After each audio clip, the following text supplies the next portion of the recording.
today's show, we're going to be checking out the radical games, the Atari 2600 and the television. Now, plus, we're going to look at Midway's latest arcade game, Bubble. It has one of the most dynamic concepts we've seen since Paperboy. You clean, think. I know, it's mind-blowing. The graphics are going to have you clutching your copy of Don Johnson's new record to your chest in awe. God, I totally love that album. But I can't believe they preempted last night's Miami Vice so they could show President Reagan's State of the Union address. Hello, just say no. Amen. I need my Crockett and Tubbs almost as badly as I need my Magnum PI. That show is so edgy. Yeah. Okay, no, but hey, before we go any further, Adam, I have to say that I really am into your new home perm. You look just like G Spider. Cool. I'm trying to attract a classy chick like Tawny Katane or Rita Ford. So Tawny, if you're watching, I am completely open to playing a game of D&D sometime. I'll bring the 20-second die if you bring the singles. Oh, got me with a spoon. Okay, anyway, it's time to get serious, you guys. Like Sophie's Choice serious. Like Def Leppard's drummer losing an arm serious. Now, we've noticed a shakeup in the industry. A bunch of programmers have left Atari and formed their own video game company called Activision. And here's the really crazy part. They're going to keep making games for the Atari 2600 on their own. It's insane. Man, I don't even know what to call them. Well, how about third-party developers? Yeah, there we go. Well, now, I can only imagine what their games are going to look like.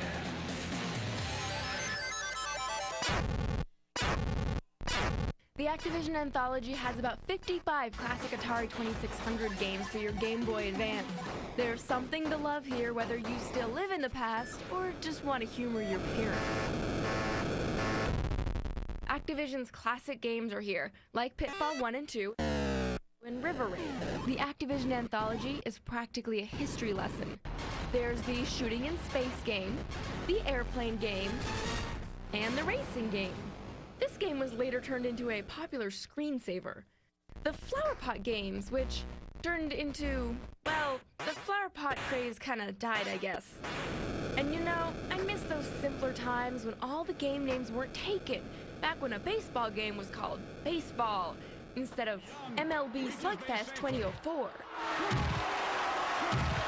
And no matter who you are, you'll find at least one of your old favorites here. Mine? Clack Attack. I used to play this game endlessly. When you look at it, it's actually really gross. You might have fonder memories of such popular classics as Boxing, Stampede, and Kaboom! Remember Title Match Pro Wrestling, where two flat men sort of attack each other? Yeah, maybe they should have left wrestling alone for a few years. Maybe they should have just left it alone, period. Ah, the duck is pulling me into his tractor beam. Run, little piggy, run! The controls are also simple enough to translate to the GBA with no sacrifices. The simple graphics come across clearly on the portable screen. Whether you're an old school fan of Activision's Atari 2600 games, or if you weren't born when they were released, this is one of the most worthwhile titles to own on the platform. The Activision Anthology gets a 4 out of 5.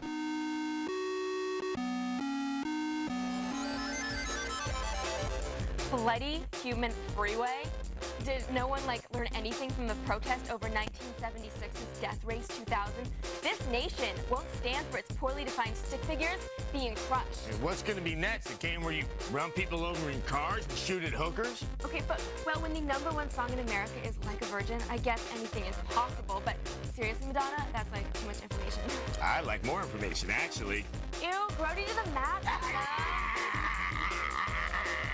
Anyway, I really want to get my decathlon cartridge autographed by Bruce Jenner and that hot Greg Louganis.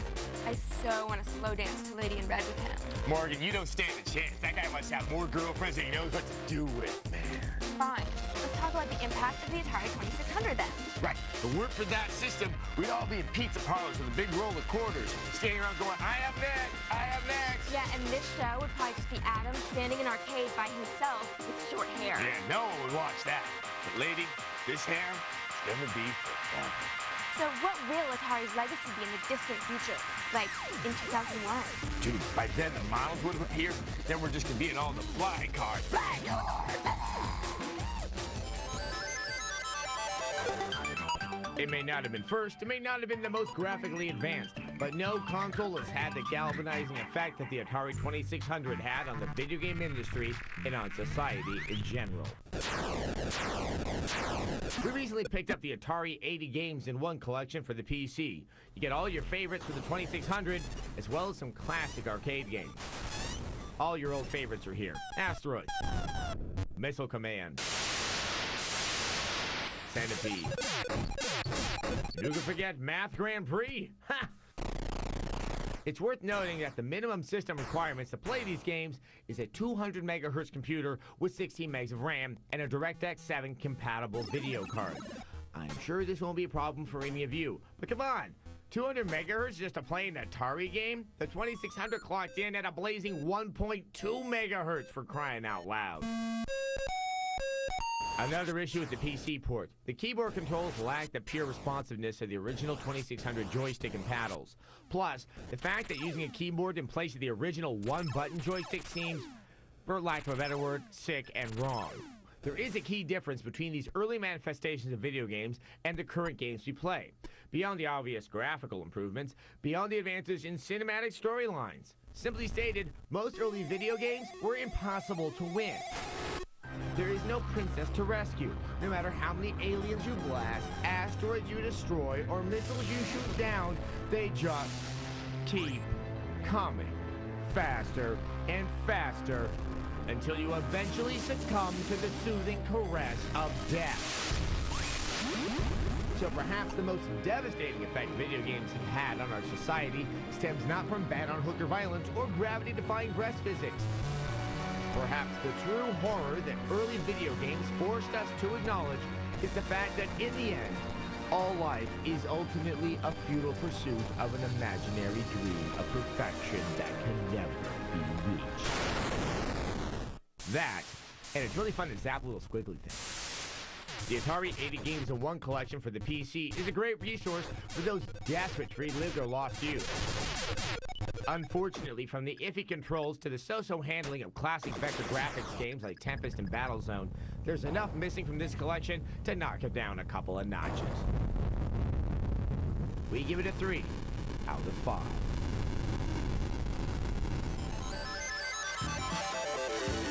Wow. And I thought Destin the Wind made me contemplate my own mortality. But it's got nothing on Missile Command. Totally. I've been comparing the exciting new Intellivision space game Star Strike with one of the most popular Atari games, Asteroids. Star Strike has moving images that make the game appear three-dimensional. Asteroids doesn't. And Star Strike features our most exciting visual effect, total destruction of a planet. This is what the other game offers, which is why, after Star Strike, Asteroids left me rather flat. Star Strike, new for Intellivision from Mattel Electronics. Coming up, awesome new career options from Paperboy to Spy Hunter.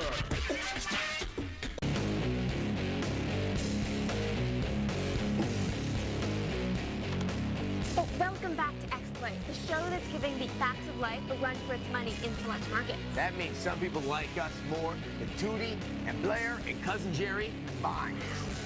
Hey guys, do you ever get embarrassed when the girl is like, oh my god, is that a roll of quarters in your pocket, or are you just kind of pervert? Well, tell those girls that you don't need them anyway, because you have a nice warm arcade cabinet of Midway Spy Hunter to cuddle up with at night. That thing rocks harder than REO Speedwagon and a mouthful of Pop Rocks. But no, seriously though, don't throw all those things in New Coke, because that's how Mikey from the Life Cereal commercial died. Here's a look at the best Midway has to offer. Yeah! Midway, the site of one of the most pivotal battles in World War II's Pacific Theater. Midway, the smaller airport on Chicago's South Side, a nice alternative to O'Hare. And Midway, the maker of some of the greatest arcade games ever. Games like Joust, which accurately recreate the staggered parabolic arc of flying attack ostriches. And Spy Hunter, where you hunt spies on a freeway that only spies drive on. And Bubbles, where you clean a sink to become a bubble pro. You know where you can take me, Calgon. Now, while I had to go to a dingy pizza parlor to escape the terrifying world of girls and chores, you can play from home with Midway Arcade Treasures. The disc contains 24 games, and some are great, like Road Blasters, which ignited my interest in driving and shooting. Let's just say it's reviving it right now. There's also Smash TV, which is as frantic and compulsive as it was when I had to steal quarters from my parents to be able to play it. But some games proved to be less than what my memories extolled them as. Gauntlet is really boring. Killing this many ghosts and goblins make me yearn for a giant rat. Same goes for Rampage. This fueled my juvenile destruction fantasies, but now it's like, maybe it's because I own stuff now. And then there's the weird ones that must have been in the arcades with felons, like Satan's Hollow. It's like the Space Invaders take on Mordor. And Splat, where you collect and throw pies. It's like the real thing, except it's not. The biggest problem with this great collection is that they don't really control right with the PS2 controller. This is especially true for the games that originally used special arcade sticks. That means two of the best games in the collection, Paperboy, the game that teaches kids the fun of youthful employment that doesn't involve slang and rock, and Marble Madness, where spheres are thrown into a world of crisis and danger. These games suffer the most in the translation. But it's undeniable that most of the games are classic. So, if you're nostalgic or curious to find out what us doddering old folks are yapping about, it's got lots of goodies. A 3 out of 5.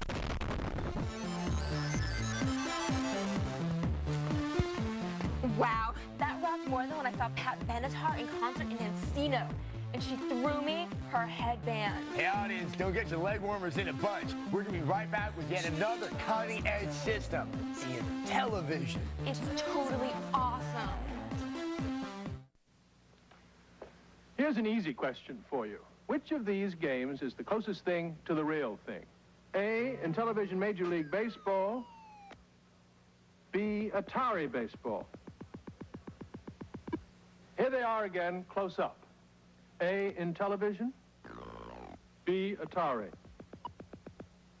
If you thought A, Intellivision, you're absolutely correct. You see, I told you this question was easy. Check out what we have, a state-of-the-art Atom computer system from Coleco. How stoked am I? As if, like 60% of the atoms were returned to Coleco because they were defective. Whatever. This Atom is defect-free. Ladies? Anyway, for the yuppies out there who can afford to buy an Apple IIe or a Commodore 64, there's this game called Zork that is, get this, text-based. Yeah, it's like a choose-your-own-adventure game for the computer. So, you don't even have to turn the pages yourself. Like the computer, it does it for you. I know, dude. I bet by the millennium, we'll have computers that can, totally do advanced math or have, 10 colors on the monitor or even, brush your hair for you. That's bogus. It's all about the Intellivision. That system, they have a game with the penguin where you can almost tell that it's a penguin. How could you put me in this position? I really miss my Intellivision. Right now, some of you are cheering, and some of you are saying, what the hell is Intellivision? It was the underdog in the first console war. Intellivision never gained the popularity of the Atari 2600, but its fans loved its unique control pad and its more detailed graphics. Frankly, I don't see it. What's that thing chasing the penguin? A seal? A rampaging right triangle? Intellivision Lives is a collection of over 60 Intellivision games covering just about everything that was available for the system. You wander around this strangely deserted pizza parlor and play the games to goofy background music. You surround my heart without an explanation. The range of titles include skiing, snafu, baseball, stadium mud buggies, Star Strike, Buzz Bombers, checkers, thin ice, Shark, Vectron, football, Night Stalker, golf, reverse eye, blackjack, motocross, pinball, armor battle, Astro Smash, Space Armada, Space Battle, Space Hawk, and Space Spartans. There was something of a space obsession in the 80s, it seems. There are are even more games than that. But you do have to remember that they're all from an era in which most games consisted of moving colorful blocks around the screen in a manner vaguely related to whatever the title happened to be. Some of the Intellivision's biggest hits aren't even here. There are a few unreleased games, though, like this merry-go-round game. Riveting, isn't it? The instructions are included, but some of this stuff is just cryptic. Just what the hell is happening here? Vectron is an amorphous blob of a game, but the name has a cool mad scientist vibe to it. No, Vectron, stand down. I am your creator. The biggest problem is that the PS2 controller doesn't really emulate the weird Intellivision paddle and keypad functions very well. You can bring up this picture of the controller to help out, but overall it really ruins the feel of several of the games. There are a few gems, like the addictive Astro Smash or the penguin antics of Thin Ice. And I'm always up for a rousing game of Shark Shark. Still, it's hard to enjoy Intellivision games without a real Intellivision controller. We give it a fans only 2 out of 5. Oh no!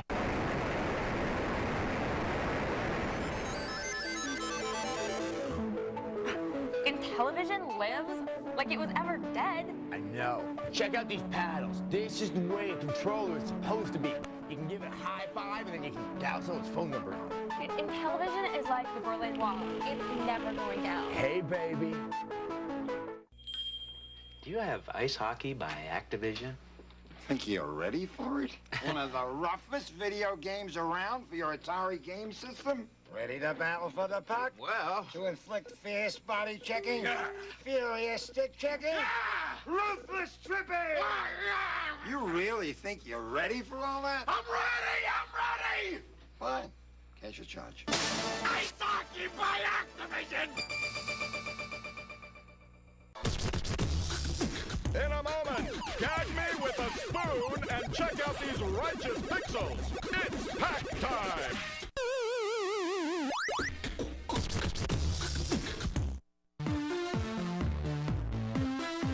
Why not keep it mixed up?